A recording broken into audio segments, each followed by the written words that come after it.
Katra novada, pilsētas un pat ciema vēsture ir izpētes vērta, saka Dagdas novada novadpētnieki, jo tā atklāja ne tikai dažādus interesantus faktus par senču pagātni, bet arī ļauj izprast vectēva un vecmāmiņas ģimenes tradīcijas un dzīves apstākļus. Novadpētniecības biedrības patriarhīvos ir nemazums dažādu vēstures liecību, kas nejauši vai apzināti uzietas vai pat gadiem meklētas kāda novadnieka bēniju tumšākajā stūrī.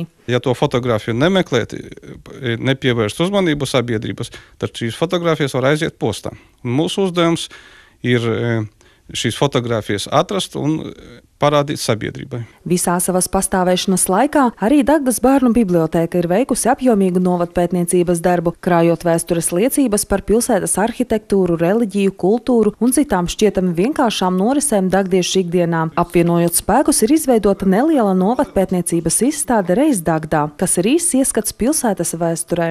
Sadarbojoties, arī tika veidota šī izstāde, kura ir paredzēta, lai iepazītos Dagdas novada jaunieši, bērni ar senu vēsturi, lai viņiem būtu priekšstats par novada tradīcijām, par to, kā cilvēki dzīvoja agrāk, un viņiem jau no mazotnes būtu rastos interese. Izstādē apskatāmas arī fotogrāfijas par pirmo sarkanbaltsarkanā karoga pacelšanas brīdi. Tā ir tikai neliela daļa no fotogrāfijām. Uz doto brīdi biedrība jau ir veikusi lielu darbu, un pašais ir biedrības īpašumā ir pāri 300 senu fotogrāfiju tieši par Dagdu, par Dagdas novadu, par vēsturi, bet lai, teiksim, viņas izgatavotu atbilstoši, teiksim, par piemēru kā šīs, tam ir vajadzīgi kaut kādi naudas līdzekļi. Jau martā tiks atklāta vērienīga izstāde par bijušā Krāslavas rajona pilsētu vēsturi, kurā liela vieta tiks atvēlēta arī Dagdai.